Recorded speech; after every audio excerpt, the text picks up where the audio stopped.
que este trabajo en realidad surge como un intento de acercar un análisis sobre la situación de las mujeres en el comercio internacional, pero dentro de lo que es el continente latinoamericano. Y parto de un supuesto, que es entender un poco que la igualdad entre varones y mujeres enfrenta ciertos impedimentos, y bueno, una de las propuestas es ver cuáles son, cómo se originan y revisar las estrategias que nos propone la literatura sobre el tema. Dicho esto, me voy a adentrar un poco más en las cuestiones formales del desarrollo de este trabajo. Creo que lo que primero uno observa cuando revisa la literatura y los estudios sobre las cuestiones de género, y bueno, por supuesto relacionados con el comercio, rápidamente puede identificar dos posturas que son muy claras y dispares entre sí, que se relacionan directamente con el efecto que hay respecto a la apertura comercial y lo que sería la inserción de las economías nacionales en intercambios económicos globales. Es posible decir que hay un antagonismo que es muy evidente entre ambas perspectivas, y bueno, de un lado se puede ver que existen quienes se muestran totalmente escépticos ante la idea del comercio internacional como una fuente que sea capaz de promover por sí misma la igualdad de género, y en base a eso se establece una lógica entre ganadores y perdedores, donde, bueno, evidentemente las mujeres resultan perdedoras.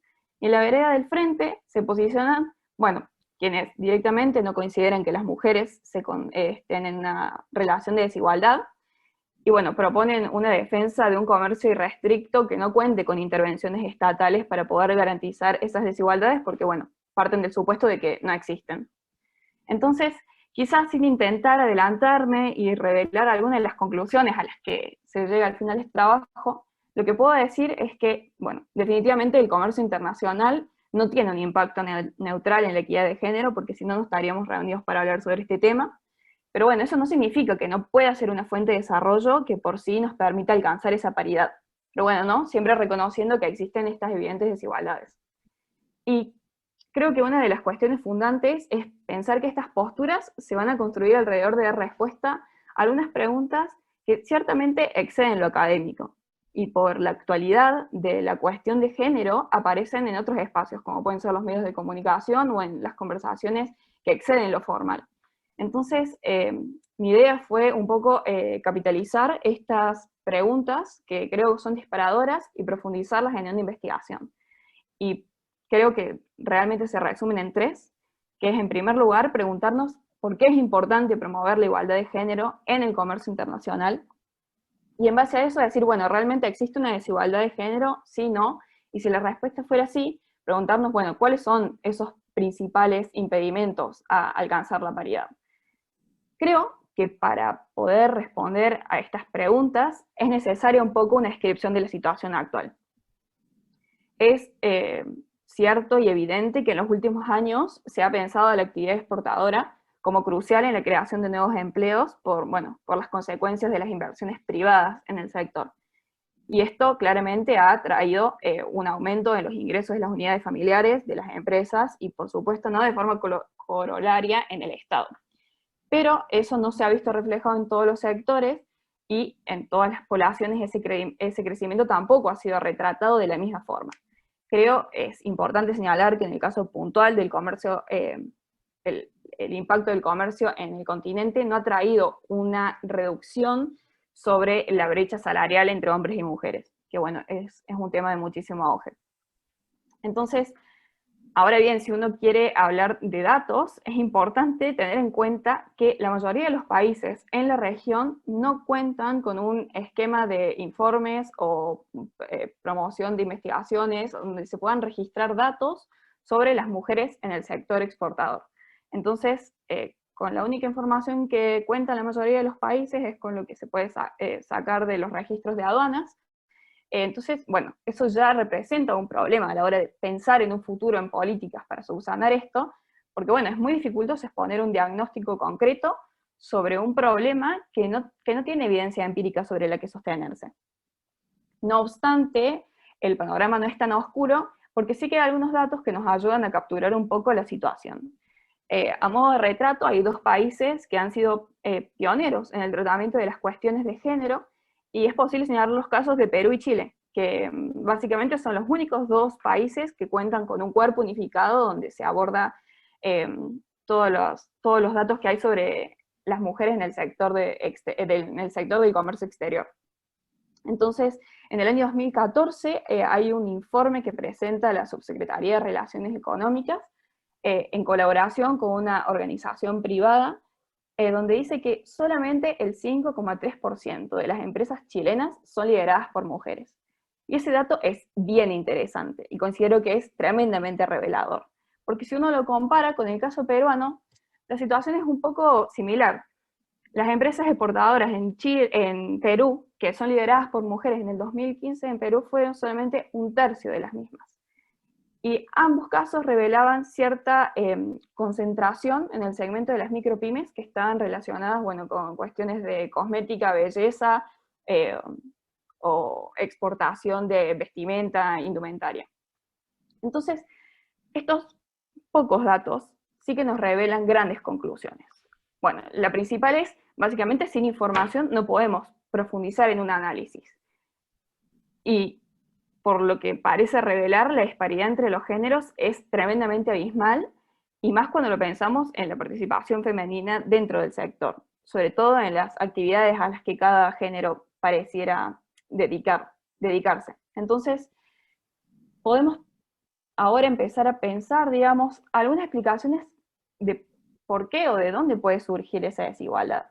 Entonces, la primera cuestión que aparece en la literatura, que es muy interesante y quizás controversial, y es que, bueno, hay diferencias de género en el uso del tiempo. Entonces, esa diferencia en el uso del tiempo es producto del resultado de una división de las tareas del hogar. Lo que pasa es que las mujeres suelen dedicarse al cuidado de los niños o a las tareas del hogar, y por eso deciden tener trabajos de media jornada, que evidentemente no remuneran como un trabajo de jornada completa. Entonces ahí se empiezan a ver ciertos incentivos que hacen que las mujeres no puedan dedicarse a crear una empresa para dedicarse a exportar, porque están a cargo de las cuestiones del hogar. Entonces, por otro lado, podemos ver cómo impacta el entramado institucional, porque bueno, las mujeres no solamente que nos enfrentamos a las mismas barreras legales, burocráticas, económicas que los hombres, sino que además nos enfrentamos a otro tipo de barreras, que no tienen nada que ver con estas, que son producto de la segregación y la discriminación. Entonces, bueno, acá es donde uno puede decirse, el panorama parece muy oscuro, y parecería que fuera un túnel un poco sin salida. Pero en realidad sí que es posible pensar en algunas estrategias de reforma, pero bueno, siempre hay que tener pendiente cómo juegan las instituciones y cómo opera ese entramado institucional. O sea, hay un conjunto de reglas y patrones de comportamiento que están muy enraizados en la sociedad, que generan un marco de incentivo para los actores económicos, ¿no? Entonces, cuando pensamos en un futuro, en proponer ciertas políticas, no podemos pensarlas directamente y concretamente relacionadas con el comercio internacional, porque se quedaría como en una propuesta muy frágil. O sea, hay que buscar una solución a la cuestión de género que no sea un agregado a determinada política, sino una definición de un diseño un poco más integral, ¿no? Que vuelvo a hacer hincapié, tenga en consideración el entramado institucional. Entonces, dicho esto, pienso que hay algunas propuestas muy interesantes que intentan enfocarse particularmente en cómo subsanar estas carencias que tiene el sector, ¿no? Y vuelvo a hacer hincapié en la información y en la falta de datos, porque creo que dentro de la academia es algo que nos compete y de los cuales nosotros podemos tener incidencia en el futuro. Entonces, si pensamos siempre que no podemos pensar en políticas a futuro porque nos falta información, la primera de las propuestas tiene que ser, bueno, tener datos específicos, concretos, que sean sobre género, pero desagregados por sexo. Entonces, quizá una buena idea para los países del continente sea intentar investigar y dilucidar cómo fue que Chile y Perú lograron hacer estos informes y que dieron información tan reveladora, ¿no? O sea, las cifras son verdaderamente impactantes, un 5,3% en Chile. Y seguido de esto, pensar algunas cuestiones más relacionadas con lo internacional, ¿no? O sea, la implementación de capítulos de género en acuerdos de libre comercio. Y nuevamente también, Chile fue pionero en el continente y en el mundo, porque fue uno de los primeros países en establecer acuerdos que incorporaban capítulos específicos de género. Ya no es que incorporaban la perspectiva de género a los acuerdos que ya tenían, sino que directamente le dedicaban capítulos. Y los departamentos que se encargaban de hacer esos acuerdos estaban en su gran mayoría conformados por mujeres. Así que eso también es bastante relevante. Y por último, creo que es la estrategia complementaria a las dos primeras, que es, bueno, hacer una evaluación ex antes y ex post de ese impacto de incorporar esta perspectiva de género y estos capítulos de género.